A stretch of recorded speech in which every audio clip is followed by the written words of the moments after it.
38 years, what can I say? As Dr. Nasr and I have been discussing what the topics we're going to have for these lectures, I thought how little I knew about nutrition when I graduated from college. And I was just reflecting on that the other day. Here I had a Bachelor of Science in Medical Technology and didn't know anything about nutrition, even though I'd taken biochemistry with the first-year medical students. And then I remembered the one thing that I did know. Bill and I go back, quite a few years, and this was after World War II. And on a Friday night in Madison, they were having a quiet social gathering, discussing the problems of the world and how they were going to solve them now that they were out of service. And somebody said that the Navy pilots during World War II had done an exhaustive study, and that B-complex, if they took B-complex after a night in the town, that they felt much better the next day. So that was really what I knew about nutrition when I graduated from college. But since then, by hearing Dr. Nasr and being his patient, I have learned so much. He had his PhD in biochemistry before he came from Egypt in 1968. He knew that he could not give this knowledge to other people until he became an MD. So he did that. And tonight, for those of you who are new, I hope you brought something to take notes with, because you are going home with a wonderful concept of how you are responsible for your health. Dr. Nasr, thanks for coming. Thank you very much. Thank you all for coming. You want me to put this on or what? Does that work? Tell me. I got my beaver and my phone, my you think I work for the CIA or something? That's right. We don't sweat. Well, I sweat sometimes. Good evening. Can you hear me in the back? For the new people, first time tonight, every lecture we decide and given, I said we decide because I never decide the lecture by myself. I get telephone calls from my friends who are my patients, who are in Shaklee and vitamins, and they tell me something about the area they're living in and what the people ask them the most common questions, or the most common surgery, or the most common cause of death, or the biggest problem. And since I stopped practicing in the hospital, which I was the head of the cardiology and pulmonary medicine, that was 1983, I believe. Since then, I've been practicing only preventive medicine. So what happened here, I don't know what's going on, how many people are dying, how many people are having surgeries, how many people are having that in hospitals. But only I know my patients, how they're doing. Out of the 20,000 patients we had treated, I know we have the best success rate through nutrition in any medical practice in the world. It doesn't mean that we cure everything. Absolutely, we don't cure nobody. Only God cures people. We're just nothing but tools in the hand of God to use knowledge. However, through nutrition and through the proper diagnosis, we have reached that kind of level. I know my limitation when I see a patient who are terminally cancer patient coming to me.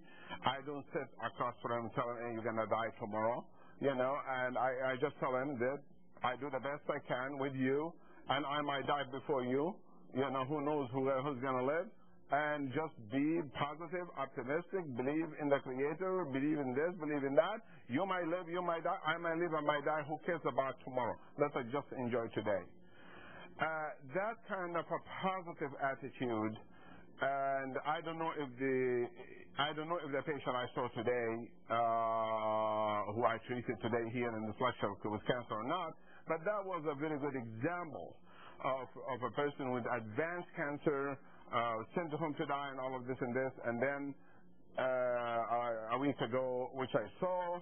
He had to go to Canada to be treated here and there and there.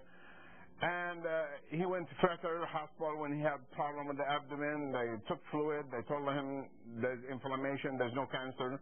Then about 2 months later, he's still feeling bad. Another doctor took another sample. So, yes, you do have cancer, but we don't know what kind.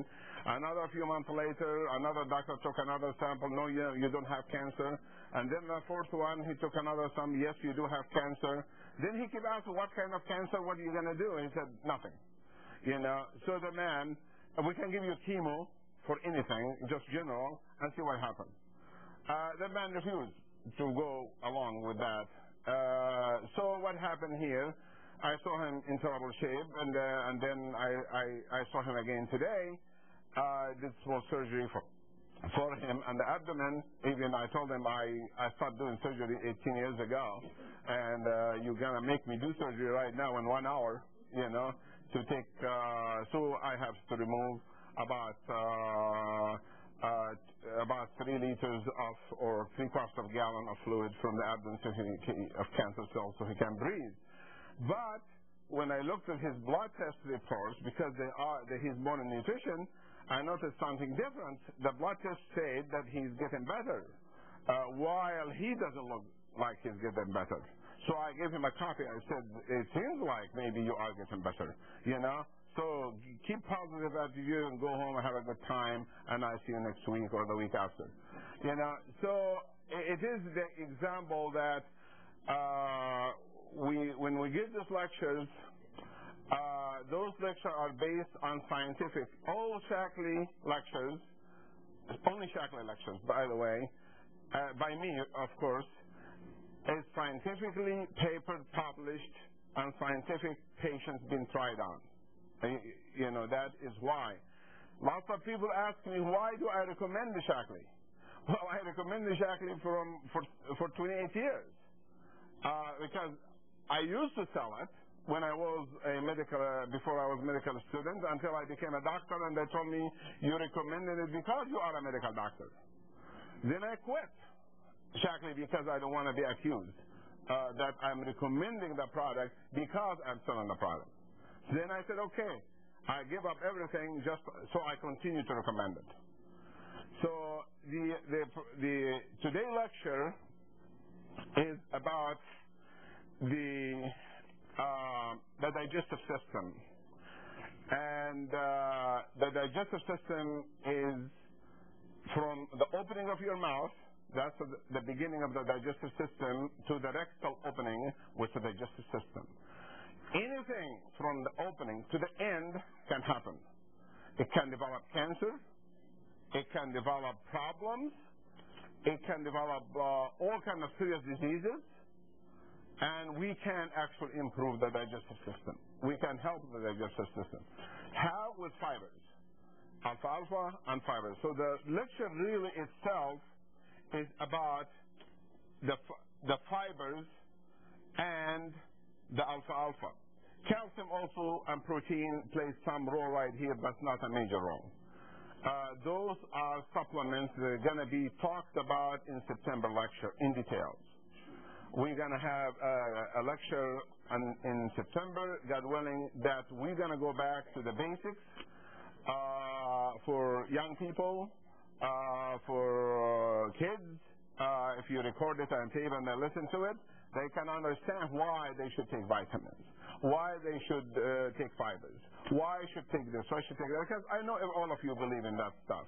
But we have a problem with the young people, so we're going to give lecture to be addressed to that you, when you record it, or you have a tape or whatever, you can play it and explain it to them.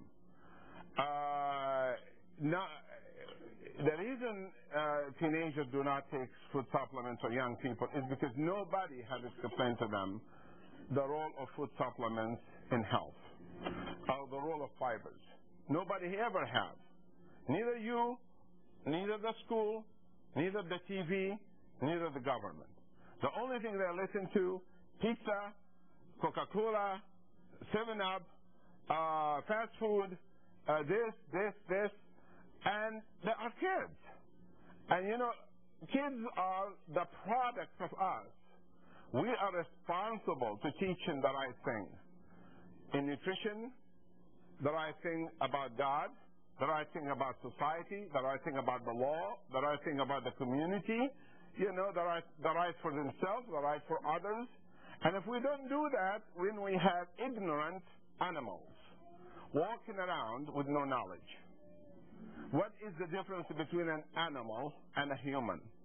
A dog walking the street, he see a female dog in heat, he wants to jump on her right away. A teenager walks in the street, he see a female girl, what he wants to rape her. Same mentality of a dog. A person who raped the girl is like a dog. Why? No knowledge. The knowledge here is empty. So he no longer acting as a human. So this knowledge is knowledge to be shared between all of us. The digestive system starts from your mouth right here, and it comes to the stomach, and then to the small intestine, and then to the large intestine. And then in this area here, we have the rectum. In this here, we have the mouth. This is the esophagus. This is the stomach. And this is the pancreas right here, the liver right here, and the small intestine, the large intestine, and so on. This is called the digestive system. The digestive system is a tube. Starts from here to here. What does it do? It has three functions. The first function in a stage 1 is digestion. Digestion. Why? Because we have to have digestion. We have to digest things. We have to break down things to be absorbed. So the second stage will be what? Absorption. You digest it, you absorb it. Then the third stage will be elimination. Getting the toxins out. Now, any problem in any of those will create problem in the whole system. Just to give you an example. If somebody have a hemorrhoid acting up right here, it can affect the colon, right or wrong? Because when they go to the bathroom, they can't, then they get constipated. Then they get bloated, they get more gas, because they can't go easy, then affects the elimination. Elimination affects the absorption because the peristalsis from here is going down. And then if this gets affected, the intestine have a problem, then the digestion, right away you get nauseous and you don't feel like eating, you feel you want to vomit, you just don't feel like you want to eat. There is something wrong. You see it magnified in nursing homes. Because the digestive system works on good diet, good water, good exercise. Good diet, lots of water, and lots of exercise. When you take the exercise away and put somebody in a nursing home and give him good diet and good water, without exercise, they don't eliminate. So exercise is a big part of the work of the digestive system. This is why when we have horses have colics, and they have obstruction, what do we do? Some of you, I raise horses, some of you must know horses. What do you do when the horses have a colic? You keep walking them around. Right or wrong? Keep them from laying down. The more they walk, they're going to eliminate gas, they're going to eliminate, they're not going to die. The moment they lay down, you got to get them up again because they have obstruction. How does the fiber work in all of that? The fiber means alfalfa and the fiber tablets or fiber wafers or salads. How all of this will work in this system. And that's the topic of the lecture of today. First of all, the role of the fibers in the digestive system. Digestion. What is digestion? Digestion is when you take food by mouth and your teeth like here, and you eaten it, and you have a salivary gland producing juice with enzymes to start the first process of digestion. So right there, the fibers plays important role. Because people who chew food and have fibers, you know fibers like a sponge. It's a fiber. It's going to go between the teeth. It's going to go between the thing when you're eating the salad. It's going to scrub off things. It's going to clear things, right or wrong. That's how fibers work. And also, especially if you have your fibers in the end of the meal, or close to the end, or with the meal and close to the end, this means you are actually brushing your teeth with the fibers. So actually eating fibers in the end of the meal, it gets rid of bad breath. Because the fiber will take away the food particle, the leftover. It depends on what you put in the salad. If you put in the salad cheese and eggs and this and that, that's a meal. Then you should just eat that as a meal. But if you have a salad with oil or vinegar or some mild stuff on it, not too much, even a little bit of blue cheese or something, not too much stuff on it, then the fibers have a chance to work in the mouth. So we started right here by talking about dental work. So people who have that eat lots of vegetables, they don't have problem with their teeth. I never had a teeth problem in my life. I visited the dentist 3 times in my life. And every time I visit the dentist, I say, "Oh, you have perfect mouth. What are you coming here for?" All I do, I don't even floss, but I eat lots of vegetables all the time. Do they eat vegetables in the morning? Of course not. I'm not going to have salad for breakfast. But I have the protein in the morning, and then for lunch, if I have lunch, I will have a salad or a bunch of vegetables sitting in the car next to me, a head of lettuce or something like that, or eat that, or tomato, cucumber, whatever. And next to me, I'm going to eat when I'm driving, vegetables, not fruits. And fruit sometimes, if I'm hungry, I have to have something. And at the dinner time, I'll be sure that whatever I'm going to eat, the vegetable is going to have the majority role. Because I know they are the least tasty, and they're going to have the least choice on the table. So before I smell the good chicken and the good turkey and all the good stuff like that, I be sure that my portion of the salad is on my plate, taking 2/3 of the size of the plate first. Then whatever 1/3 left, it's up to me to do whatever I want to do. Why? Because that's training.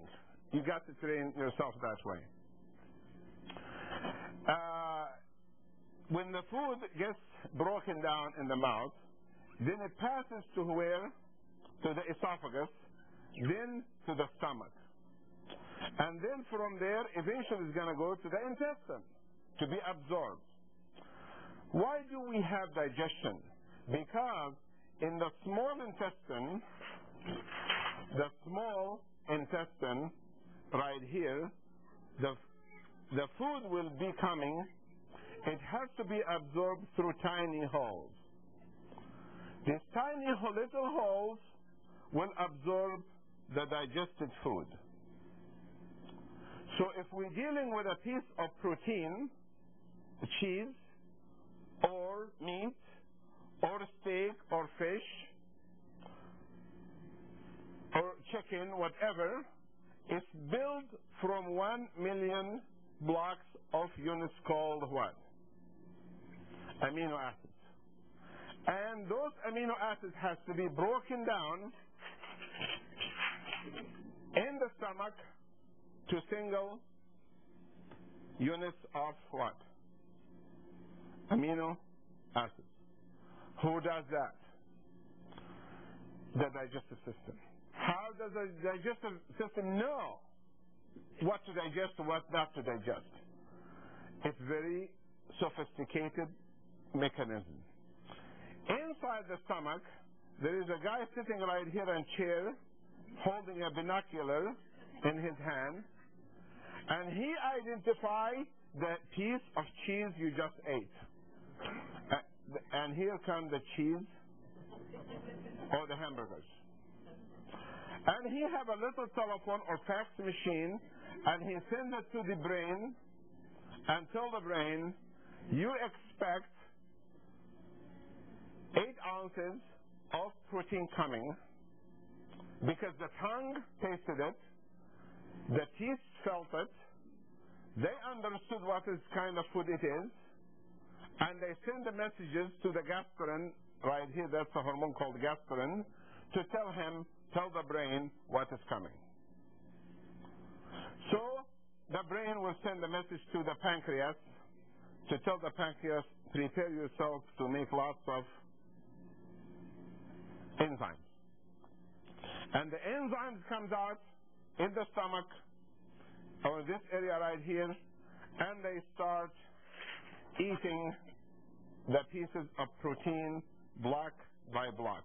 These are the little enzymes.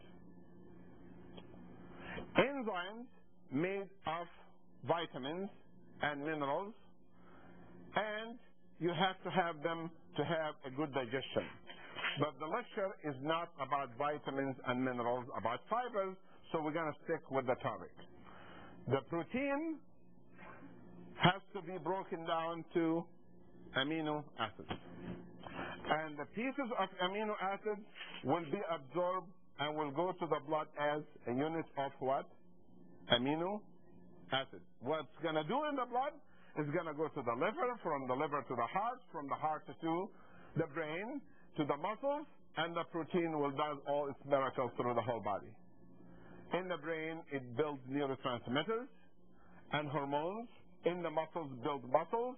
In the pancreas, it builds enzymes. In the liver, it builds hormones. In the bone marrow, it builds blood. Protein is important in many places in the body in the form of amino acids. How do we know that this person digested his food to amino acids? Because when we check the blood, after we take it out and spin it, we look at it, we don't see pieces of cheese in the blood, we don't see pieces of corn, we don't see pieces of meat, we see pure crystal, pure clear fluid that somebody must have digested that to amino acids. That is the digestive system. And the digestive system here, the stomach, have a limited time to do that. It has a limited time to do that. I will tell you why in a minute. Another nutrient you have to have, maybe I should mention all the nutrients you got to have so we don't waste time later on. You got to have protein, carbohydrate, and fat, vitamins, water, mineral, and fibers. These are the digestive system, and the lung will supply oxygen. The protein has to be digested, right or no?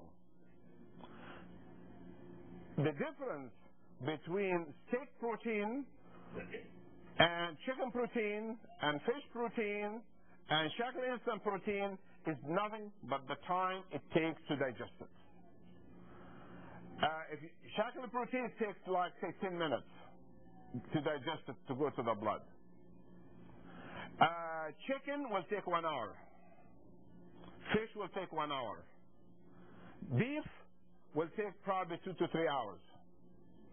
Pork probably 4 to 6 hours, 5 to 6 hours. It depends how complicated the amino acids fit together. How complicated they are, how the animal fit them together. And if they're simple bonds, they're easy digestible. If it's complex bondage, then it takes longer time. And the longer it takes in the stomach, the more bacteria will ferment, and the more the gas will be formed, and the more burping and heartburn the person will have. This is the digestive system of the protein. Carbohydrate made from units called what? Sugar, or we call it glucose. That also has to be digested. It takes, here we are reversing the benefits.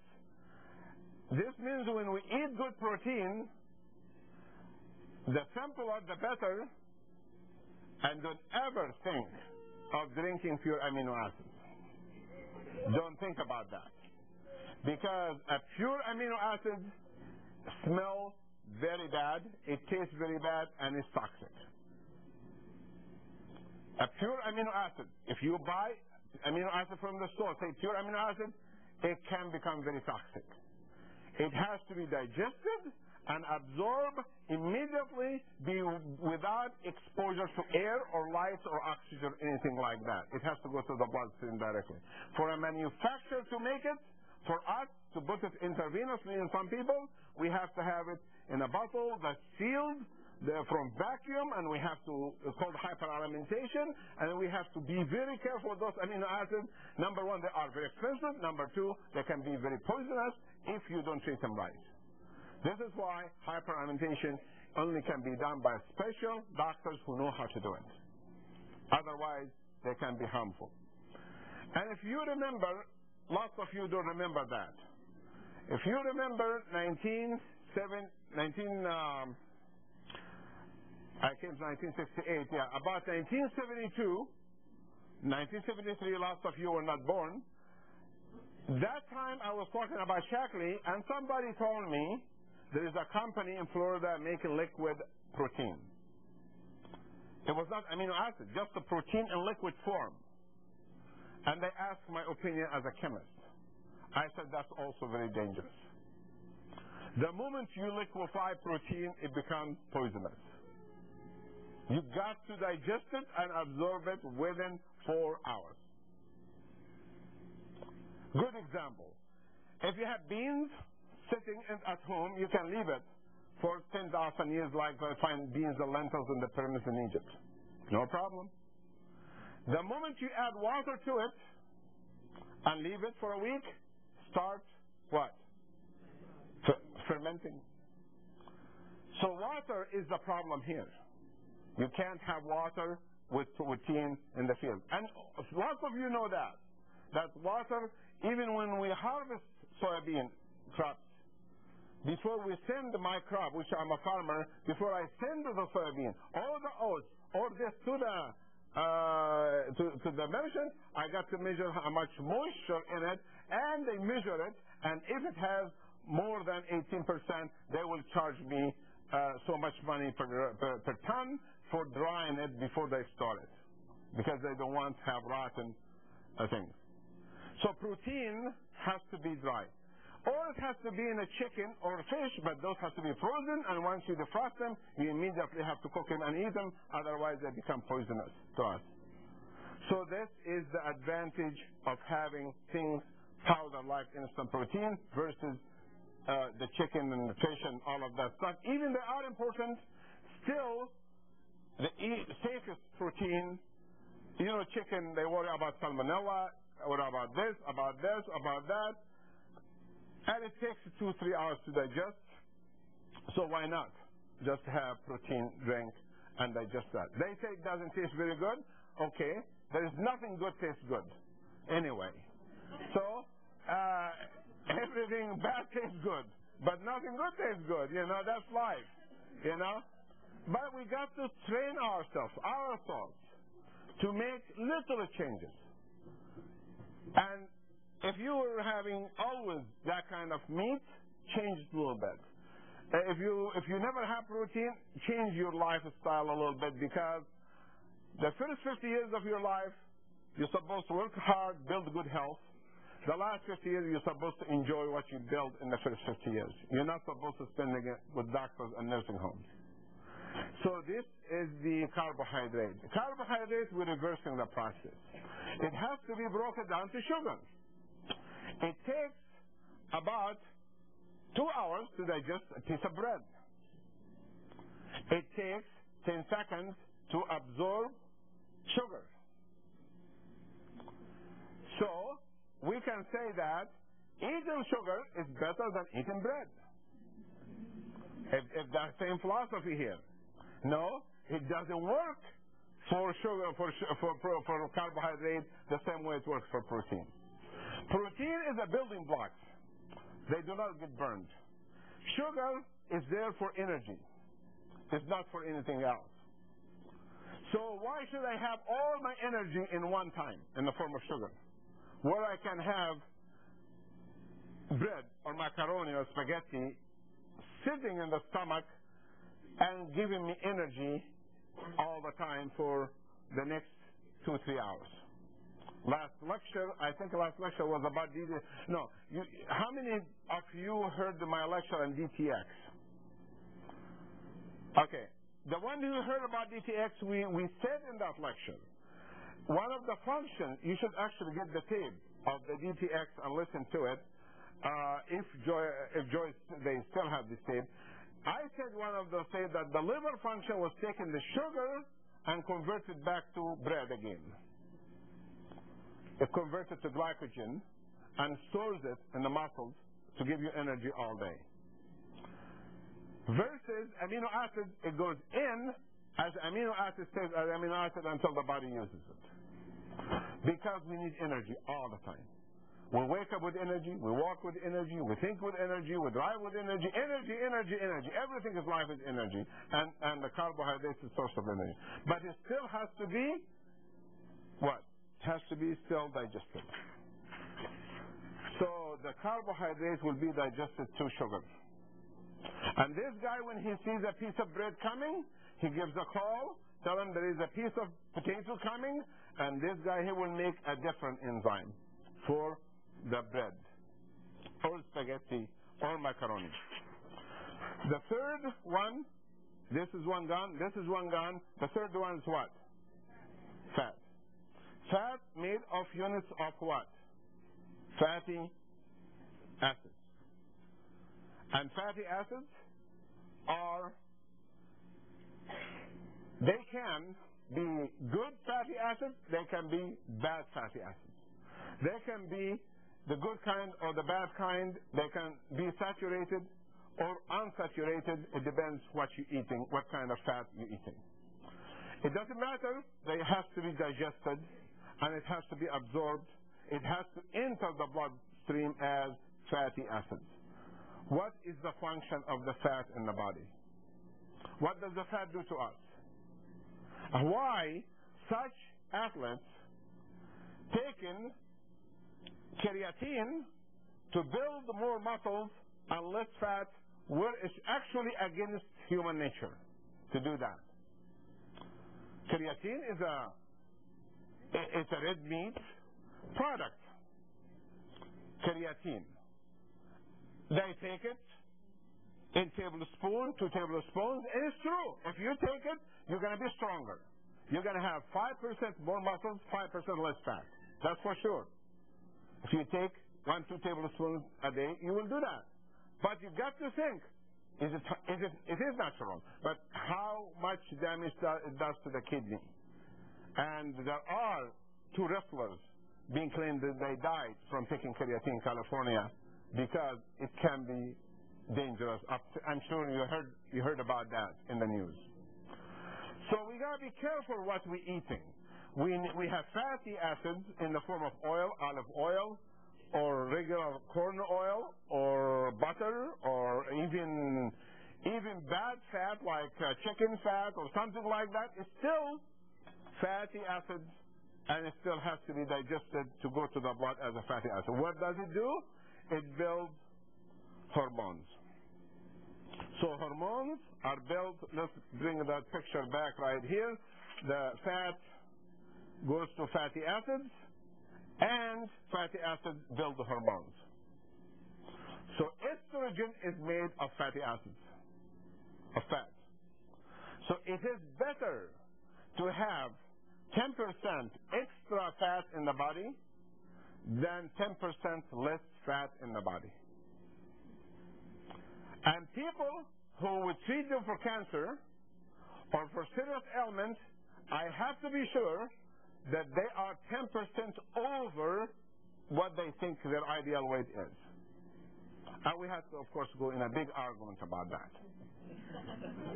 Because the society builds people to think the thinner, the better. No, the thinner, the worse. And obesity is not good either. But if you have two choices, the people who overweight, 10% overweight, live better life than people who are 10% underweight. And that needs a different lecture by itself. We're not saying that we need to have people 40% overweight, 50% overweight. We are saying do not pay lots of attention to the weight problem. Get on the scale once a month. Try to remember that by following what I'm going to say tonight on the digestive system, you will lose weight automatically on your own without even thinking about it. You're going to lose weight. Remember, I said the first thing was the salad plate, was dinner plate, the salad. How many calories do I have in 2/3 of the plate? 0 probably, right? It starts with the habit. So, how about the other nutrients? Do they need to be digested? The vitamins? No. They are built from units separate like this. They don't need digestion. When you drink vitamins, they are in your blood within 20 seconds. Water, it doesn't need digestion. It's in your blood within 20 seconds. And minerals doesn't need digestion. It's in the blood within 20 seconds. Are you following me or not? So what we are worried about, our enemies causing our problems, are 3 products. Who are they? The protein, the carbohydrates, and fat. This is our bigger problem right there. Why? Because they got to sit in the system for many hours. And when they sit in the system for the many hours, they can create problems. What kind of problem they create? They can ferment. They can create gas. They can become alcohol. They can change to toxins. So fibers come and solve the problem. I will show you a picture of 2 stomachs. One looks like this, and one looks like this. Both persons ate the same amount of protein. And both persons ate the same amount of carbohydrate. And both persons ate the same amount of fat. And both persons drank the same amount of water. You understand? This person have air in the top of that. This person is full of fibers. Salad, alfalfa, vegetables, stuff like that. This is A, this is B. Which is larger stomach, A or B? B. Which one will have a better digestion, A or B? B will have. Why does B have more digestion? Consider this is a washing machine. And you put a load in the washing machine and you put some water with it. And you have enough water and you have enough basic L and you have enough of that and you let it run, and it's a big machine. It's going to clean it better than a tiny machine. There is no space for water or anything like that. That's one factor. But there is another factor better than that. You remember what I said, that the carbohydrates made of units called what? What did we call them again? Sugar, right? There are about 100,000 units. This is 1 million units. The fatty acids, forget about it for now. There is another kind of starches or carbohydrates made of 1 million units of sugar. This we call it fiber. So fibers are complex carbohydrates. And the only way we can, as a human, digest it, if we have 4 stomachs, like cows do. Because Because to digest that carbohydrate, you need an enzyme called cellulase. Because this is made of cellulose. You heard about cellulose? And the enzyme breaks cellulose called cellulase. We don't have it as a human. So we cannot digest fibers. So why should we eat it? We cannot digest alfalfa. Why should we eat it? We cannot digest salad. Why should we eat it? Why can't we just have fast food and have the small stomach and just that's all we need?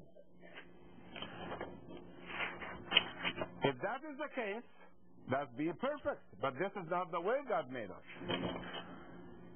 The cellulose, it has two characteristics.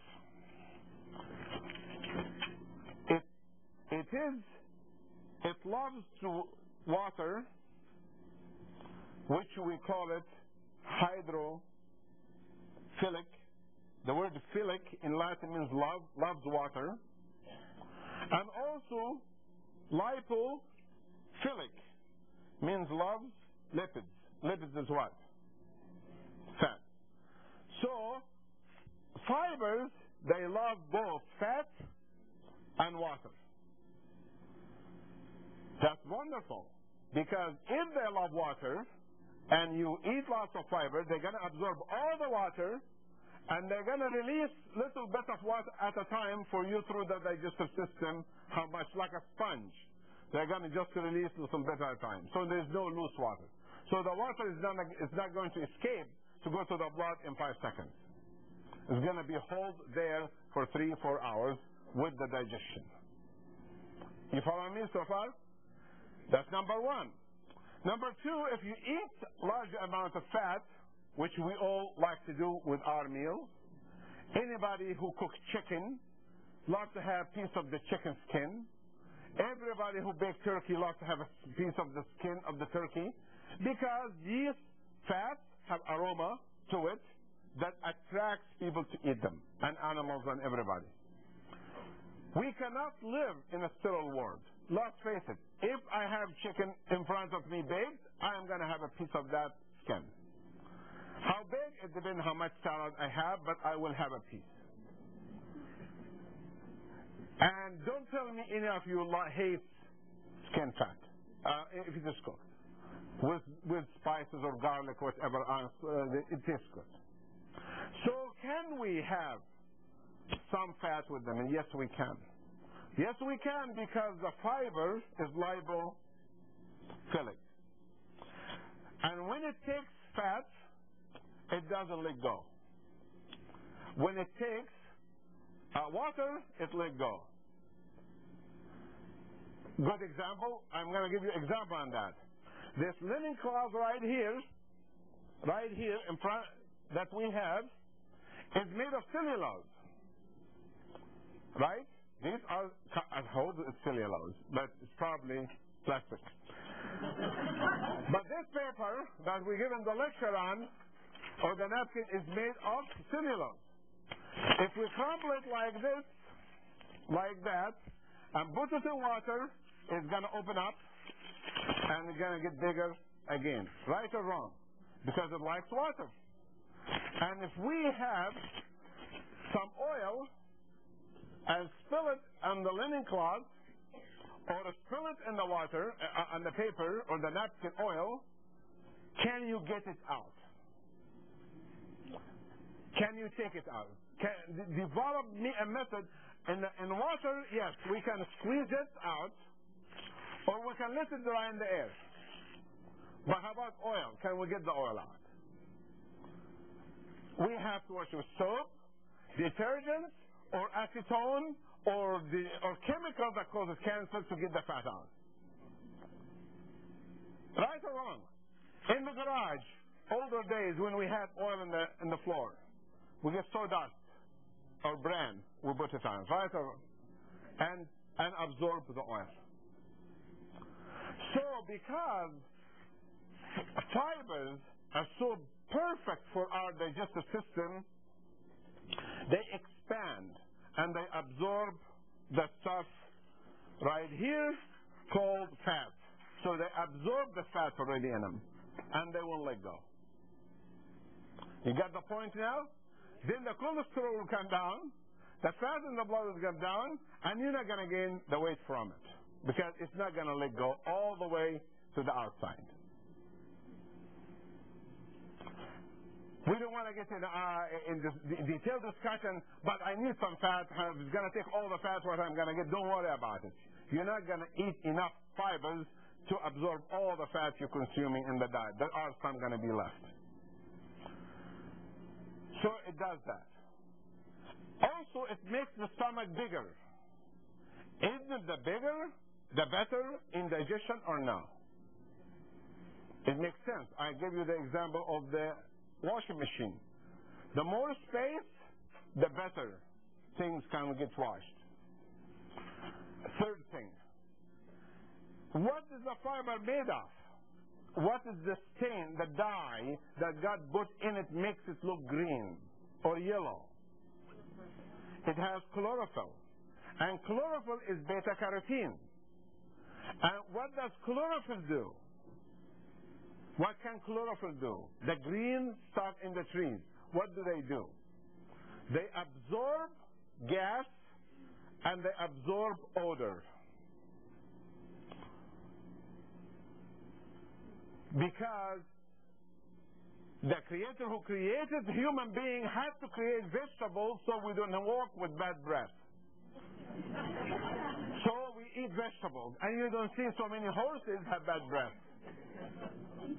It is different breath, but it's not like the bad breath you have in your own teeth. After you floss and you smell it, it doesn't smell the same way, like from a horse. And that comes from the amino acids that has been broken down and in the body. That is another advantage of fibers. Fibers also, it works like a brush. You know, in the old days we used to have actually brush made of fibers. We take a shower. Lofa, if you remember the plant called lofa. It's an Arabic word. Lofa is Arabic, but so in English I don't know what you call it. It's lofa in Arabic, but I think it's the same word in English. It's a plant that we take the skin out with dries, and then you can use it and to scrub your skin with. You know what I'm talking about? It's all cellulose fibers. And we roll like this. We scrub the bad skin, the old stuff off, and the new skin comes off nicer. That's right. Because it's doing the same thing in the stomach. When it scrubs in the stomach, it's going to bring more blood. So we have less heartburn, we have less acid, and the chlorophyll is powerful anti-acid. You don't see anybody who eats vegetables have heartburn. If you eat lots of salads and vegetables and fibers, you have heartburn, you better check. You might have an ulcer or something else in your stomach or heart or hernia then. Because you're not supposed to have heartburn when you eat vegetables. Or dressing or anything else you put on it that ruins it. But that is the chlorophyll right there. So this is the benefit of it. When I want to comment on the fibers again. The fibers comes in many forms. It comes in the form of fiber daily mix or alfalfa. You can see both of them right there. You follow me? You saw that. Both of them have fibers. Alfalfa is better than fibers. Because alfalfa, it has fibers, but has other things. Have you seen alfalfa plant grow in the field? Have any of you raised alfalfa for horses, for animals? I'm sure some of you have done so through your lifetime, maybe as a farmer. We grow the alfalfa plant up to a certain length, and we cut it, we dry it in the air, and we bundle it, and we give it to the animals, right? And we have to be sure that the moisture content is low, otherwise we'll rot, and if it rots, we have to give it to the cows. If it's good, we give it to the horses. Why rotten when we give it to the cows? Why? Because they have full stomachs. They can tolerate fermented stuff. Where a horse is like us. You give him like us. We take bad food, you're going to vomit it right away. Except horses don't know how to vomit. Then they got colic. Then they have a problem. So what Shaklee Company have done, they raise the alfalfa in good ground, and they take it in a very young age, and they freeze dry it immediately, makes the tablets out of it, so it keeps everything inside it. Is alfalfa a good plant? The big animal, Clydesdale, doesn't eat steaks. And the elephant doesn't eat steaks. The camel don't eat steaks. Look at the biggest thing God made.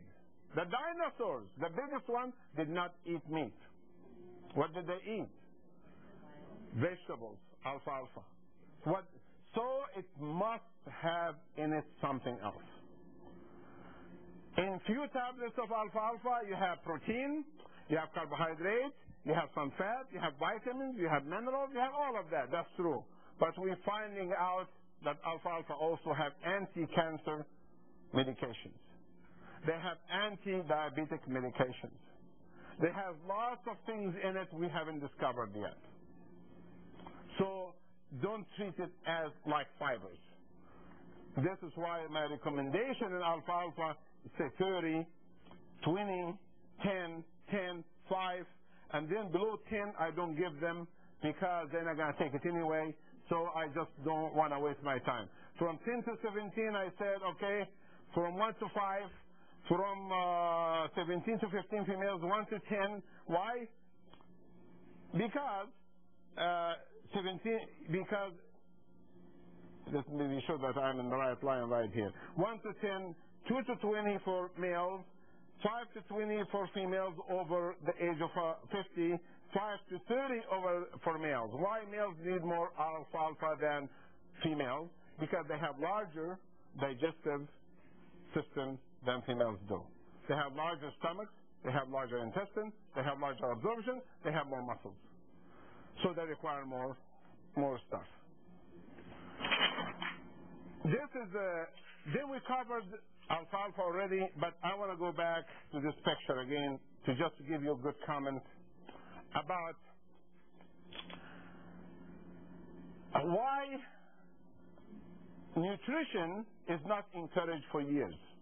Why for years doctors did not tell us to take alfalfa and take fibers. Do you know that they start saying fibers only in the last 12 years?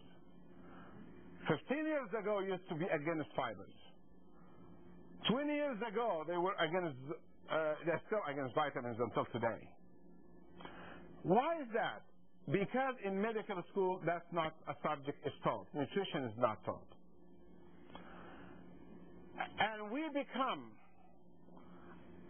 a society that depends on man to make decisions for man. Are you following me? Man ruled the earth. That is, it started in the 17th century. 17th century, Europe was in dark ages.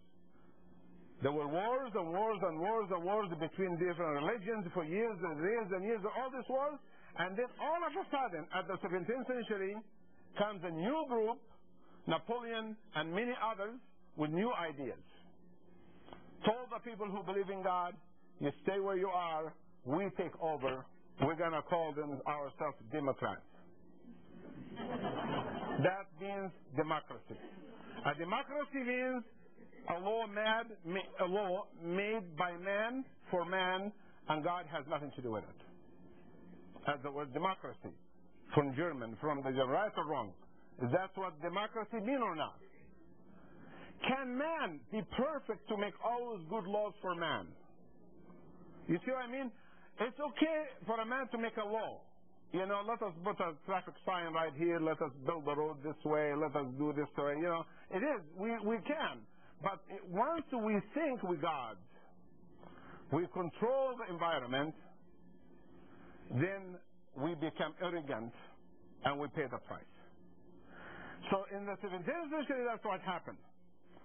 The scientists pulled themselves, they're called the secular group, democracy, says we make the laws. Everybody should be free. You can say what you want. You can dress what you want. You can eat what you want. You can worship what you want. You can do anything you want. And goes back to the Greek time. The Greek also were anti-God in their time. Those prophets, Abraham, in those days, Greek was anti-Abraham. Those days. Not only the Pharaohs, both the Greek. They have to make their statues naked. They have to have everything with this. Clothes have no rules. And so the fight between the believer and non-believer goes back way, way, way to Adam. And you study the statues and the pyramids in Egypt, you study the characteristics you find anti-God and God people through the history. You follow me? The danger was the 17th century. Because the people who have the law, they got the guns in their hand, they start fighting, and they told the people who are religious, if you don't listen to us, we just destroy you like in Russia. When they got the guns and they don't want to believe in God, what do? Kill everybody. What the believer can do? Nothing, right? They lost, but we're doing it again now. We have a Congress can tell you when to pray, when not to pray, when to do this, when not to do that, do this, do this. You know, there are certain things man should not interfere with. That made the people who believe in science, which we should believe in science, but science is theory. It is not a fact. It's theoretical. We think it's that way. We're not sure it is that way. Are you following me or not following me? Darwin, he was thinking that way. Darwin did not say in his theory that we came from monkeys. He did not say that. He never said that. It is the secular of Europe is the one who translated Darwin's theory to that way. He said that the group of birds that were living in this island adapted themselves to live in that island that way. There's nothing wrong with that. If you're a white man and you go live in Africa where the temperature is 140, what's going to happen to your skin? It has to be dark. If you are a light person and you go live in the North Pole, no sun, you're going to be albino, you're going to be light, right? This adaptation, it is not recreation. It is not evolution at all. It isn't. So when Darwin wrote his book, he said it's theory, and I could be wrong. And you go back and read Darwin's original book, he said that. It is a theory, and I could be wrong. They said no, he didn't say that, but it is. I read his manifesto and said that. So this becomes that nothing we can do unless we prove it scientifically. And if we can prove something scientifically, it becomes a law or a fact. Now we have proved that chemicals can do good for us. Antibiotics can kill bacteria. Dyes can be better than organic dyes. Nylon can be better than cotton. We have proved lots of these things, and gasoline can run cars, and steel is better than wood. You know, stuff like that. We proved all of that. There's nothing wrong with that. What we have done, that we made it a fact that we do not think of anything we don't know as there. Like, do we have a cure for cancer in those vegetables and plants in the forest? The Ankara said no. We only what we make in the lab only. But recently, the last 2 years, poor guys, they've been looking in the forest in India and Pakistan and South America all day, and they find lots of cure for cancer from plants. But they didn't say God made it. They said we found it. You know. So this is man, arrogance. So that arrogance becomes then you teach it to the kids from younger age. They tell the freedom of everything. You have a freedom to yell at your parents. You have a freedom to watch a movie you want. You have a freedom to do that. We're going to put the sixth movie on TV, and then you parents are responsible to shut it off. Right or wrong? They put this stuff, garbage stuff, and I am responsible. I'm working. How could I be responsible? I'm working at the same time. You made me work to make a living. So how can I turn on the valve? And the woman is working, or she's busy, and that is the garbage we have in the people who rule us with their laws. And when you try to change them, they say, you're a fundamentalist. What does the word fundamental even mean? A building has to have a foundation, fundamental foundation to stand on. So if a guy has a fundamental belief, respect it, as long as he's not hurting anybody else. You don't go and torch him and burn him in Waco, Texas, because he believed different. I didn't believe like David Koresh believed, but I wouldn't go with a gas and bomb and blow knowingly 200 children inside. I would never do that. Just to kill one person? It's not worth it. Every life is saved. It can be the life the human race will depend on in the future. Are you following me? Any child life is saved. It could be that child is going to save the human race by inventing something. So that was wrong. I'm saying this because when Exxon Valdez, they spilled the oil off Oregon coast, their chemists, that they have Nobel Prizes, they have lots of money, did not think that next to them in Oregon, there are lots of sawdust they cannot get rid of. All you have to do is take the sawdust, calculate the layer of oil, and for 1 equals 10, that's the formula. For 1 foot of oil, you need 10 feet of dust. For 1 inch, you need 10 inches, and you keep pouring until it soaks. You keep doing over the whole area. Eventually it soaks in because it's lipophilic. It's not let go until it goes down to the ground and it will be disintegrated to food for shrimps down below and no toxicity whatsoever. But they didn't do it that way. It will cost $300,000 for the whole process. They did it with billions of dollars, and all they did is show us on TV that guy sitting in the rocks rubbing birds, feathers with kerosene so they can save the pigeon. How about the dolphins they dying? How about the seals they being killed? How about the whales they dying? Don't fool us with this little thing. Let the bird die. You killed them already. Just take him and feed him to an animal in the zoo or something like that, and that's it. And worse than that, they take every rock and they scrub it with kerosene so it looks shiny in front of the camera that we got rid of the problem. You've seen it on TV. I was laughing. I said, gosh, what is this? Scientists know all of this stuff and do all of this? No wonder there are lawyers who defend a killer in jail who killed somebody. No wonder we have a lawyer who defends a raper. I mean, if a killer goes to a lawyer, the lawyer should say, he is a killer, put him in jail. Not defend him. You can't defend him because once you defend him, you're a hypocrite. Your own daughter's going to be raped. Your own mother going to be killed by the same person unless you be honest with yourself. But we don't have that. Money talks, and you can buy anybody with money almost, except a few. So this is the fiber.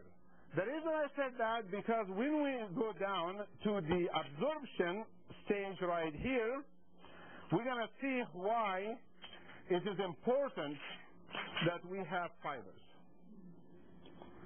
Are fibers important in absorption as they are important in digestion? Like alfalfa and fibers and salad. Are they or no?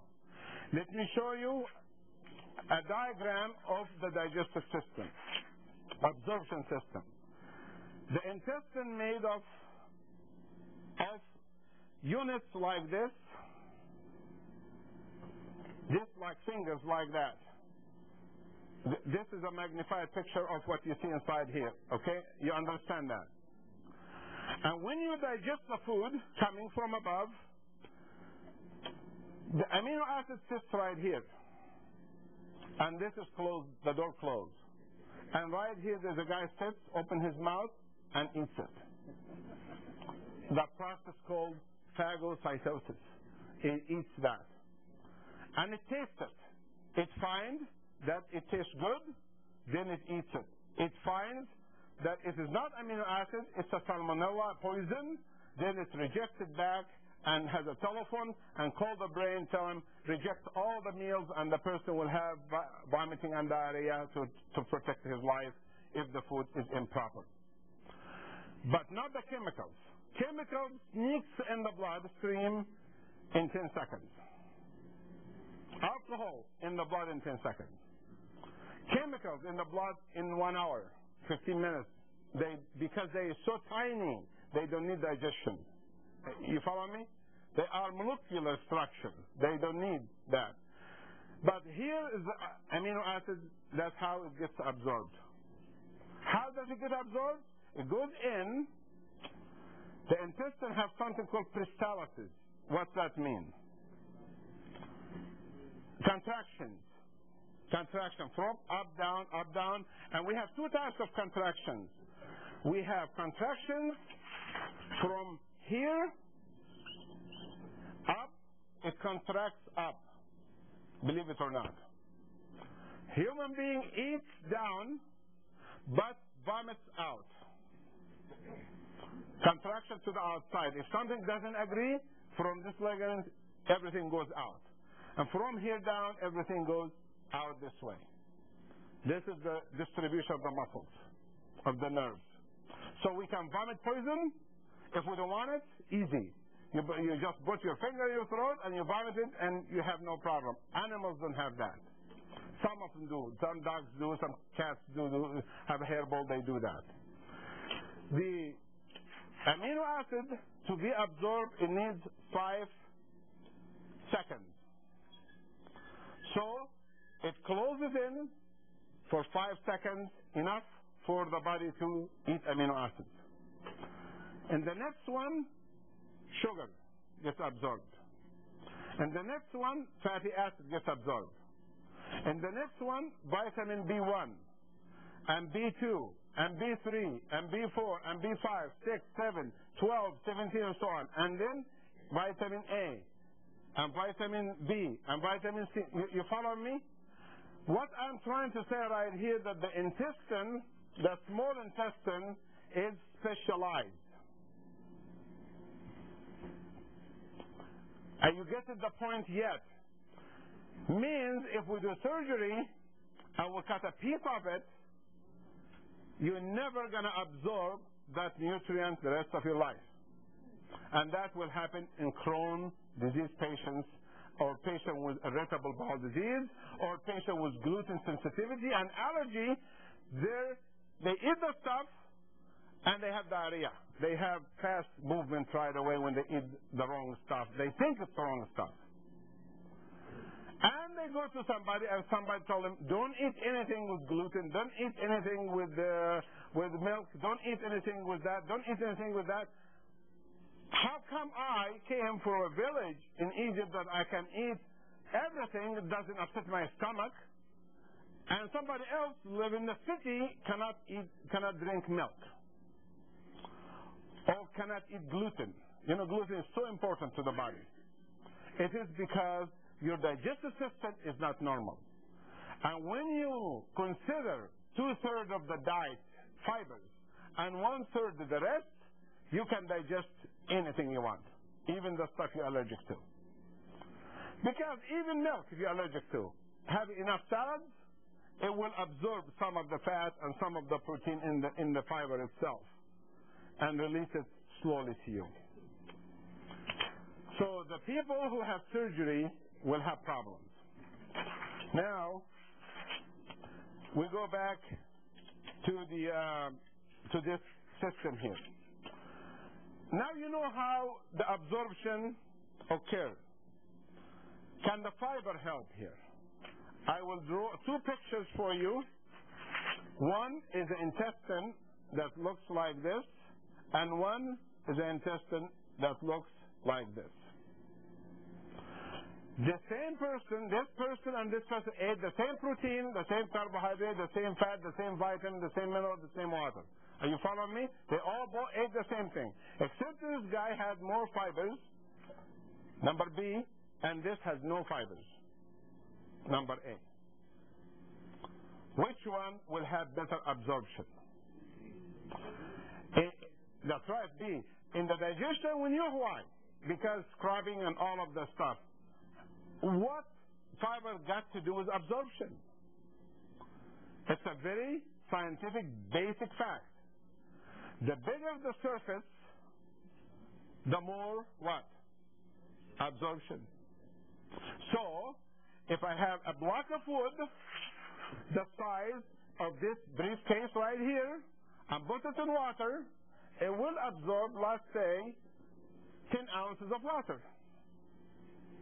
If I chop it in 4 pieces, it will absorb more. There is more surface exposed.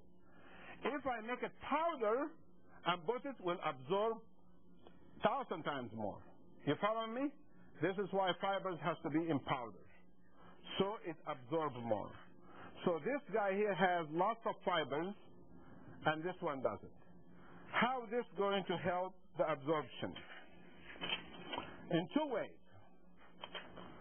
If we ever find that thing, then we can talk, and when we don't find it, we just make another one. Here it is. It will help 2 ways. Number 1, the food is coming, it might have too much fat. Right? Then it will absorb the fat. It's not going to give it to the body. Number 2, it expands the intestine out. So the more expansion, the more surface for absorption, and the intestine will move much better. Any of you work in an emergency room as a nurse or a paramedic or a doctor here in this room. And I was the director of many emergency rooms. Like you see ER on TV, we handled all these cases and much, much more. What we do when we have a child swallow a needle, what do we do? What do you think we should do? 3 ways you can think about. We'll go inside and try to get it out. By that time, we can't grab the needle with any scissor, and we're going to damage more. Operate and take it out, and that's too drastic. She said magnet, but he swallowed the needle, and it's made of aluminum or copper, and his magnet's not going to work. It's a very simple thing we do. We get fibers and give it to them and watch it on x-rays every 24 hours. We take an x-ray picture. Sometimes every 4 hours we take an x-ray picture to see where it is. As long as it stays inside the digestive system, is moving inside here, we know where it is until it gets out. But if it enters the body, we know the location, then we tell the surgeon to go open and get it out. 99.99% of the time it comes out by itself, the sharpest needle and piece of glass come out by itself, because the fibers, the way they rotate inside the body, watch how they do. They move in this motion like this. They don't move straight. Fibers do not go straight. They move in turbulence fashion like this. When they do that, they grab everything they catch, fat, water, poison, chemicals, anything, gas, anything. So the more fibers we have, the less gas we have. The more fibers we have, the less chemicals we have. But and also better absorption, because it's going to hold on the nutrients longer. Right or wrong? In the hospital, when a person has diarrhea, we used to give them anti-diarrhea medicine, Kaopectate. When I went to the VA hospital in Downey, I was in internal medicine. When we have somebody have diarrhea, I told the nurse, give him more fibers. She said, fibers? We give it for constipation. I said, no, give him more fiber. Fibers work both ways. It will absorb water, it makes volume, it makes the constipated loose and the loose constipated. Not constipated, but it will form the stool. And you know that from the horses. When they walk, you can control them. They just keep dripping, dripping, dripping, because they have fibers after fibers after fibers, and we have to clean all the fibers from them. This is the benefit of that in absorption. The last stage is what? Elimination. The last stage is elimination. We have 10 minutes. We're going to try to cover that in 5 minutes, which is very simple, and we have time for question and answer. Elimination, what are you eliminating? You're eliminating waste. But do we really want to evacuate this colon 100%? Always. Do we want to evacuate it 100% every day? No. Exactly no. Why not? There is a reason. There is a scientific reason behind that. Because in the stool, when you were born, and you sucked on your mother's breast, or her hand touched the food, or when you passed through the vagina and you got some of the liquids of the stool around the area, the hair bacteria and hair germs went to you. So inside here you have, in the stool, is 50%, the stool made 50% of bacteria and yeast. Is that good or bad? It's good. Your own bacteria, been with you all your life. Why? The bacteria in the colon right here, they eat cancer cells. They eat viruses. They eat salmonella. They eat cholera. They eat yeast. They eat this because they have to live. And the other stuff made of good food. So there's no food left, they eat, so they're protected. The only time they get in trouble, if you're giving them too much sugar, too much drugs, too much something, you're disturbing the flora, then you have candida, you have a problem, and the best way to correct it with fibers, not with candida diet. There's no such thing candida diet. It's a fiber with the proper carbohydrate and fat, and nothing should be eliminated from the diet. If you're severely allergic to something, you should cut down the amount you take. Like if you're severely allergic to milk, you should drink 1 teaspoon a day only. Then next year 2 teaspoons. Then thereafter 4 teaspoons. And thereafter half a glass. Until 6 years you drink a whole glass of milk. You follow me or no? If you're allergic to gluten, what do? Have a little bit, tiny toast, piece of toast of whole wheat today for a year. Next year, half a toast. A year after, 2 toasts until your body gets used to the gluten. Allergy to the digestive system is controlled by diet. But if you eliminate the good food, eventually your immune system gets weak, your digestive system gets weak, and you eventually become allergic to tomatoes, strawberries, and everything, and there's nothing left you're not allergic to. And that's not a good sign. Can you imagine that? This guy here is you, and you get in a piece of tomato right here, and you have diarrhea from it. Or lettuce here, and you have diarrhea from it. You follow me? Is that normal? Digestive system or not? Absolutely not. If you're going to have diarrhea from food, you believe me, there is something wrong. And it has to be corrected by either the proper diagnosis, the doctor has to know exactly what is in there causing that, and the treatment has to be nutritional. The elimination, you eliminate waste. You should go to the bathroom between 12 to 24 hours. 12 hours, if you exercise a lot, you eat lots of fibers, you can go every 12 hours. If you don't exercise a lot, you should go every 24 hours. But if you go every 48 hours, you're asking for trouble. Why? The toxins stays too long. They're going to cause cancer in the colon. And sometimes, little hemorrhoid right here, it prevents the colon from emptying. Because every time you stress, you have pain, then you keep it inside. You hate to go. This hemorrhoid has to be treated and corrected. Also with diet. The colon also makes folic acid for us, vitamin B.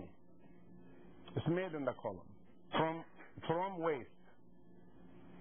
The colon also gives you water when you get dehydrated. So it is not a good idea to have too many enemas. It is not good idea to clean the colon all the time. It is not good idea to have too many laxatives all the time, to keep it diarrhea all the time, loose all the time. It is normal to have formed stool. But if you suspect you may have a problem there, and you take Epsom salt once a year or twice a year, and you want to clean yourself, that's fine. Human beings done that since Adam. They've been cleaning themselves all the time. But enemas, if you turn this person upside down like this and put inside him coffee, there's got to be a better way to drink coffee than that way. So, and plus, coffee itself, it should be enjoyed. You know one thing about God is wonderful. I like it so much that every time we get in trouble, that it's something in nature we can enjoy. When you're in trouble, you smell a rose.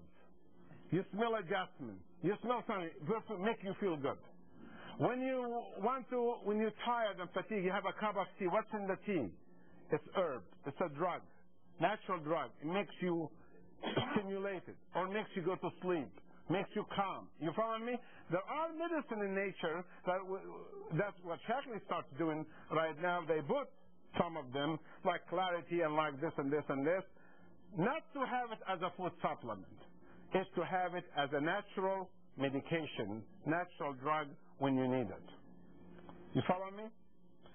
So this is about the colon. This is about this system, and here, how about the calcium? We have added the calcium in some of the lecture. Maybe this one had it. Let me check to see. Some people added it to their lectures, and this one did not. Then I don't have to talk about it. Okay, and then I save it for next time. Okay, what I will do right now is give you my phone number, which is 847-356-9009, and you leave a message if you have any question. And please, when you leave a message, leave me the best time I can reach you, your phone number, when you're going to be available, because when I am with my patients from 7, 8 in the morning until 2, 3 o'clock in the afternoon, I'm not going to answer even my daughter when she calls, unless it's an emergency. Even my own family, I tell them, unless it's an emergency, I'm not leaving the patient. So don't expect me to call you from 8 to 2. I will call you from 2 to 6 or 7 or 8. That period, I'm in the car. I use the car phone. I try to reach you wherever you are. I had a guy today. I told him whether to come over. He said, it's a little bit far. I'm in Atlanta. I said, well, you can drive. He said, I'm 78, I said, so? And he said, one day I might come over to see you. Anyway, the questions we're going to have tonight, the hour and a half will be, we have a few minutes. It should be related to the digestive system, the alfalfa and all. You should not have general questions. Okay? The first, yes. My husband has had so much severe heartburn that he has damages in his We're eating healthy. Okay. And I'm not getting heartburn. Okay, I got the point. Her husband have heartburn and she doesn't. Well, first of all, he probably ate the wrong stuff for a long time. Hamburgers and all the stuff and the snack before midnight and all the things and the weight and all of that. And there is a valve right here. And there is an acid. The pH right here is about 1 to 3. The pH here is 7. So when you have this valve open and the acid goes, it's going to give you heartburn when you sleep at night. That's when you sleep. And when you burn it, it can cause problems, and even it can cause cancer. So that needs to be treated by more fibers, like I said, smaller meals, exercise, and somebody has to look inside to see what's going on because sometimes cancer can give the same symptoms. Okay, anybody in the front here? Yes. What are your thoughts on food combining? Food combining. The theory of food combining is incorrect. That you eat certain food, certain time, certain food, certain time, it doesn't work. When you look at nature, if you're living in an area, you will find yourself eating everything together. Some of this and there's some tomato, some cucumber, and some meat, and some chicken, and some bread, and you don't separate them. Only recently this theory is done to sell books. If you want to sell something, be different. Say something different. Say candida is causing everything. Or allergy is causing our problem. Or depression is that. Just make any title that people like to hear and listen. It's not true. There is no combination in food, and there is nothing wrong eating all the food together. Okay, yes, ma'am. I had gallbladder surgery last year, and since then I have bloating and gases. She had gallbladder surgery and bloating and gases. We talked in the DTX lecture about that. Because the bile is coming all the time, and you have either to take some digestive enzymes. The alpha had digestive enzymes in it. And you have to cut down the amount of fat because they don't get digested, and increase the fibers, and that's all you can do. Okay? Calcium also work against gas. I've seen somebody raise hand in this area here. Yes, ma'am. I will come to your question later. So you have that chart up there that has indicated how many alfalfa you should take if you're a woman between certain ages. How much of the fiber should you take per capita? Again, this is a chart was designed guessingly about everything. This is not accurate chart. Okay? I just did it because people were overdoing certain things. They were taking 1 Vitamin E and 20 Air Blacks. And when I found that during my lectures, I said, what's gone wrong with this word, Even the chocolate company didn't say that. So I made that to show the amounts, approximation, you should stay safe. And when I see a patient for the first time, I don't prescribe any vitamins to them. None. I do a blood test, check the hormones, check the virus, check this. And after I get the blood test, I have some idea what to give. Then I put them in one group of vitamins. Then I check their circulation to the brain, to the heart, and see how many arteries are clogged. Then we decide on the E and the beta-carotene, lecithin, and the exercise and all of that. So everything should be according to the problem. But in general, if somebody follows the minimum, they are safe. There is no problem. But you're not going to give a child at 2 years of age clarity. You're not going to give him Air Blacks. There are things are getting around here. We try, even in the older age, at 100, when it came to GLA, we said 1. Why did I say that? Because I don't know what's going to do to him. I know it might do him some good, but how good, I don't know. So I go to the minimum. You follow me or no? Because we don't have full knowledge, and deficiency is more serious than surplus, then I rather load the system with a little bit extra than depleted and wait for problems. Okay, any other question? Yes. What's better? What's the kind of more fiber in your stool? Is it floater or sink? You know what? I wasn't even following the question because I was thinking about something about her question. I didn't listen. I like to listen to that again to the TV.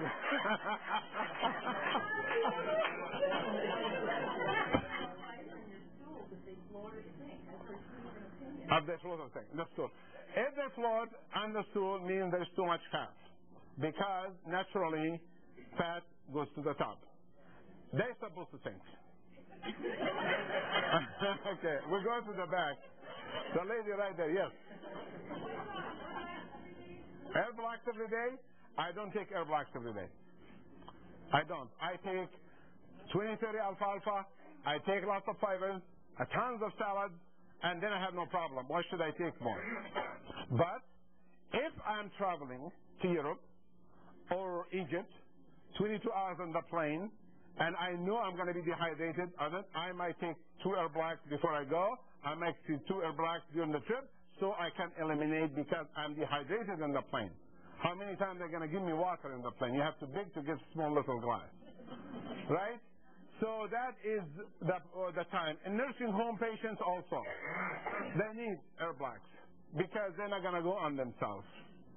People with hemorrhoids, they should have air blacks to soften the stool a little bit, but not everyone needs it. Okay, we go way in the back to the lady there. Jalapeno peppers. When I was 11 years of age and my brother was 9 and 8 and 7 and 6 and 5 and 11 and 12, we had jars of jalapenos, peppers, and we used to sneak inside to compete how many everyone can eat on an empty stomach. None of us have any ulcers. Okay? I do not believe in the jalapeno pepper causes problems. I do believe spices make stomach stronger. I do believe in that. I do believe that spices are good. And jalapeno is good. And when you get used to it, your stomach gets used to it. Of course, if you have an ulcer, you're not going to tolerate it. If you have a problem like the lady who her husband have heartburn, he shouldn't, if you have jalapeno pepper, it's going to burn the esophagus. So you have to avoid that. But spices is part of enjoying food. Okay, we take way in the back, the young man right there. You mentioned it's a little better to have a little bit more fat than a little less. But what can someone like me who eats and eats and burns everything, is there something you can eat that will help absorb more fat? More carbohydrates. What you have to do, you have, like, if you are a youth, like I used to play soccer professionally. So one of our biggest problems is keeping weight on. So what we had to do, 2/3 of the meal was carbohydrates, and 1/3 was fibers and water, and was very little meat, almost none protein. So because muscles don't need lots of some protein, but they don't need huge amount of protein. So oil, for example, if you have oil in the salads, or if you have the milkshake drink, any kind of milkshake you drink, or that, and you add to it 4 tablespoons of oil. Now you have 4 tablespoons, each one 5 grams, that's 20 multiplied by 9, that you have almost 200 calories of fat right there in one meal, which is great. How many calories are you going to burn playing a game? You probably burn about 800 calories. You got some of them already, and some from performance, that you glass of performance drink before, and with protein. Then you got another 400 calories. Then the rest of your glycogen you have in your muscle. But there is nothing worse than a thin athlete. Thin athletes is just not healthy. Of course, you feel healthy. You see, the problem is when you're young, you always feel good. Even with cancer. You always feel good. I have one guy today, he said, I feel great, but the cancer is all over my body. I said, well, because you always said you feel great, you probably didn't listen to nobody. So he said, what's going to happen? I said, I don't know, but we're going to work to see if we can help that. But it looks bad, but I'm optimistic that he will be cured, probably. We take the question of this lady right here. How about we take one? Earlier you mentioned something about nursing babies and their germs of the breast going to the baby. Yeah, because the breast itself, the skin itself, have germs on it. The skin have germs. Our skin has own germs. And they don't attack us. They live with us. The breast itself have germs. So when the milk comes out, takes some germs, go to the baby. First he gets colic and gas and they don't like it. We tell him it's too bad, you're still going to have it. And then when he refuses, you beat him in the back so gas comes out. And then eventually he gets used to your germs and no problem. That's what. They sterile inside. They came out sterile. They came out pure sterile. You do not have a single bacteria in your uterus. Imagine that. You have a bacteria in your uterus when you're pregnant. You have abscesses all over inside that. No. Everything is sealed. And only about a month ago, one lady was calling me, neighbor. She's had no insurance. And, they do next to my office. And they called me because she heard about prevention. She said, I don't know you and all of that, but, I'm about to deliver, and I went to the hospital. It seems like they did something wrong. They broke the membrane. They sent me home. And that's 10 hours I have a fever. Of course, what they did was wrong. They opened her office in their home. So the infection went inside. So I told her, go back to the hospital and tell them to get the baby out. So that baby is born sterile, and you give him your germs. Okay?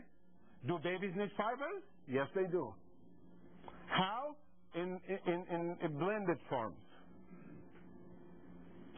And there was a lady right here. Yes. Could you tell me what you use for hiatal hernia? That question, the lady before you have asked that question, and the hiatal hernia is when this is the diaphragm and this is the stomach. When part of the stomach protrudes in the chest wall and the heart is here and pushes the heart. So there's an opening. There's no treatment for it. Even surgery doesn't treat it. You have to live with it. You have to eat the right diet, small meals, and that's it. Avoid surgery and avoid eating late dinners because it's going to pour in your lung and your system later on. Yes, ma'am. Friend called about a low thyroid condition, and her doctor prescribed chemical something. Anyway, it has many side effects. But she couldn't find anything that was raised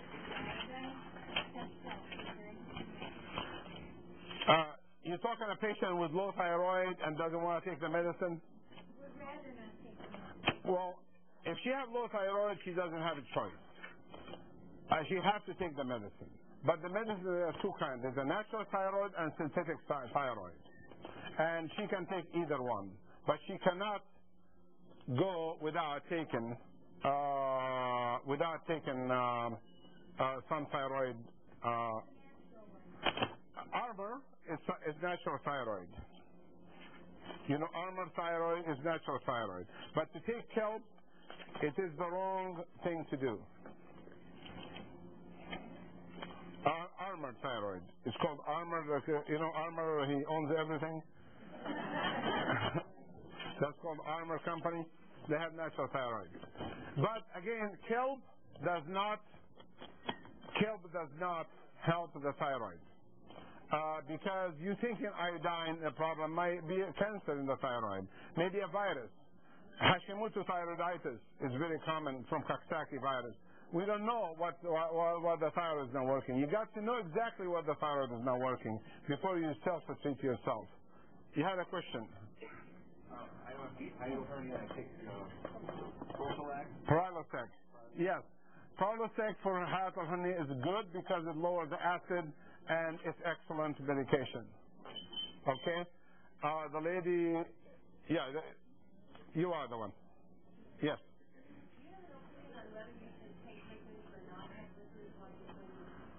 Oh, that's a good question. Last lecture also was the last question I was asking, that last lecture, on the same subject.